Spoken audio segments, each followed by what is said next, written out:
Всем большой привет! Давно на моем канале не было видео, и вот наконец-то я добралась до своих материалов. Не знаю на какое время, но пока снимаем видосики. И вот первое, что я решила сделать сегодня. Что я решила? Я хотела сделать, если честно, какой-то стемпинг, дизайн со стемпингом. Но потом я зашла в Инстаграм и посмотрела, что везде пестрит вот этот вот дизайн, который вы увидели на заставке, который мы сейчас с вами будем делать. И я решила его сделать тоже. Но были некие сомнения, так как у меня очень короткие ноготки, и как оно будет смотреться. Если честно, это дизайн не в моем вкусе, но посмотрим, сделаем на ноготочках, может быть, еще неплохо будет смотреться. В первую очередь, конечно же, придаю форму свободному краю и дальше отодвигаю кутикулу апельсиновой палочкой. Апельсиновая палочка – это самый любимый мой инструмент для того, чтобы отодвинуть кутикулу. Сколько пушеров я уже не перепробовала, ни один так хорошо не работает, как апельсиновая палочка. Отлично можно отодвинуть кутикулу и немного почистить под ней, и вообще классно приподнять ее хорошо. Не все пушеры справляются с этой задачей. Если вы заметили, что вы очень долго отодвигаете кутикулу, замените пушер на какой-то другой, либо апельсиновую палочку. Поменяю фрезу. Вот эта фреза у меня уже стоит непонятно сколько времени в ручке. И беру вот такое вот пламя. Это пламя я покупала на Алиэкспресс, если не ошибаюсь, да. Это пламя с красной насечкой, но там далеко абразив не красной насечки, где-то синяя насечка где-то так, но даже может и не синяя, возможно даже и зеленая, что-то между синей и зеленой. Сейчас я хорошо вычищаю все под кутикулой, чтобы нормально можно было там прокрасить, ничто там не попадало у нас, не зацеплялось, ни ножнички не зацеплялись, ни во время прокрашивания у нас кисточка не зацеплялась, и мы могли сделать хорошее выравнивание и хорошее прокрашивание. Обязательно, конечно же, периодически убираю пыль и дальше ножничками срезаю кутикулу.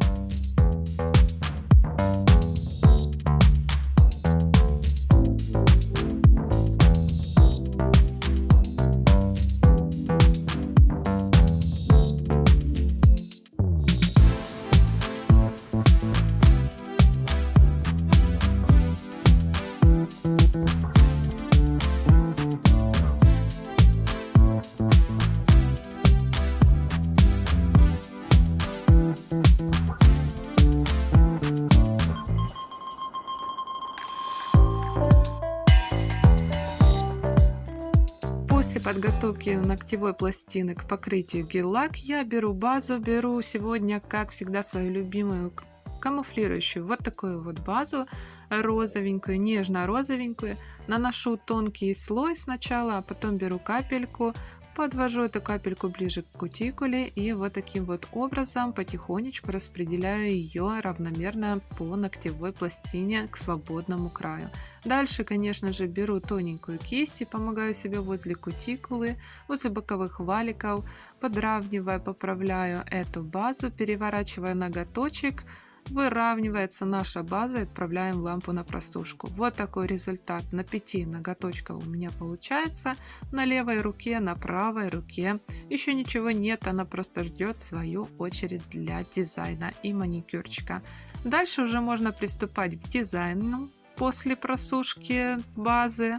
И для этого дизайна я взяла два цвета. Вот такой вот ярко-салатовый, а второй такой голубоватый. Синий, голубой, вот такой вот цвет, хотя можно этот дизайн сделать в одном цвете, во множество цветах я видела такой дизайн, и красный, и оранжевый, и какой хотите, но я решила скомбинировать в двух цветах. На 3 ногтях я наношу вот этот салатовый 2 слоя и на 2 сделаю вот тот голубой. Сначала наношу тоненький слой на ноготочек, просушиваю в лампе, потом беру побольше гель-лака на кисть и наношу второй слой. Подвожу к кутикуле кисточкой тоненькой, хотя я обратила внимание, что у меня нет нормальной тонкой кисти, поэтому мне еще предстоит поискать тоненькую кисть. Вот одну нашла, но она со временем уже какая-то стала закрученная. Делаю все так на 3 ноготочках в этом цвете, просушиваю в лампе и дальше беру второй цвет и на 2 остальных ноготках прокрашиваю вот этим голубым цветом.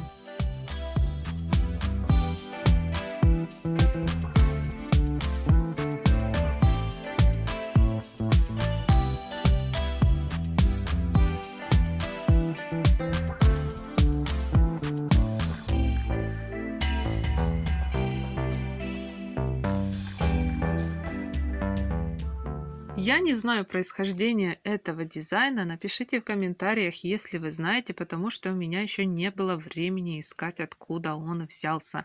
Но его очень много сейчас в интернете, и напишите в комментариях, делали вы такой же дизайн, или только собираетесь, или вообще не собираетесь, он вам не нравится, или сейчас прямо повторяете за мной и тоже себе делаете вот такой необычный дизайн.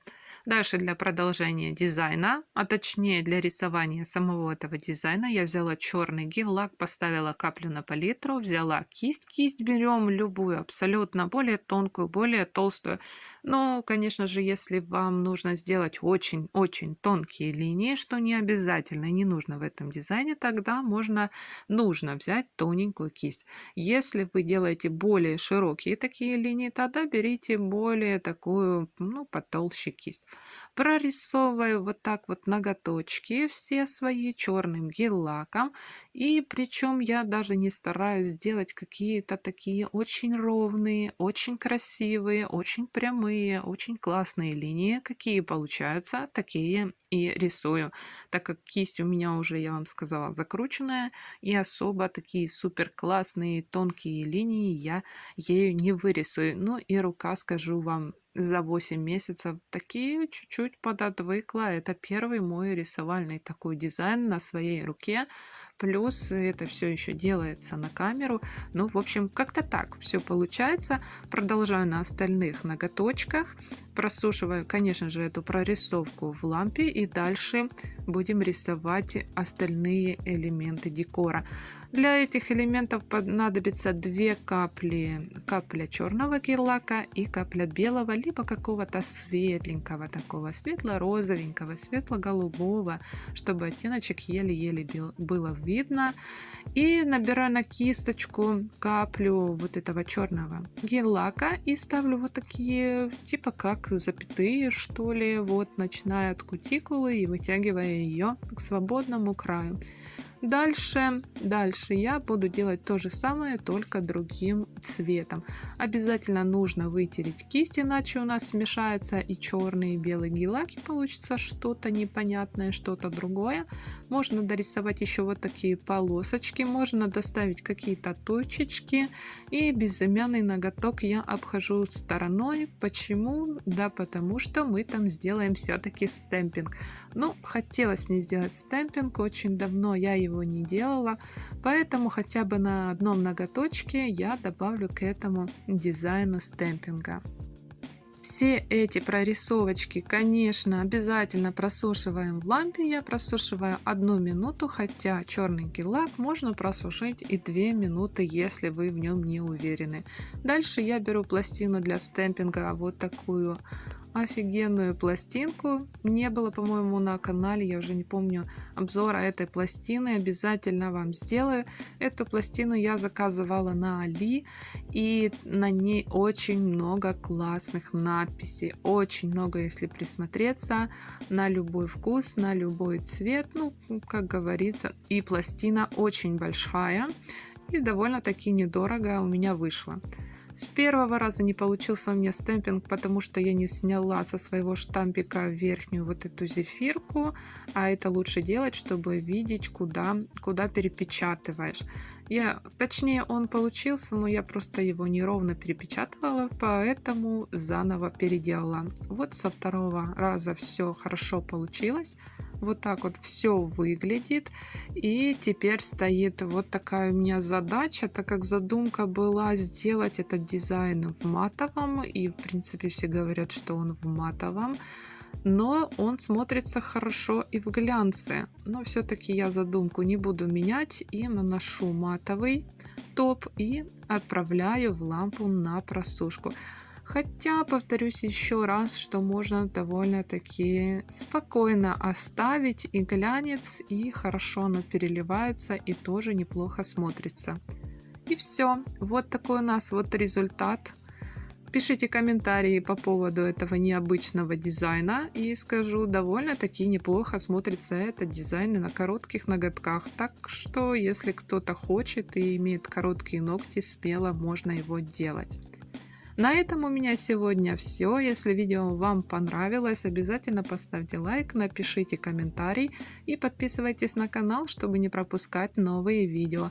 А для того, чтобы увидеть новые видео первым, нужно нажать на колокольчик, и вам будет приходить уведомление.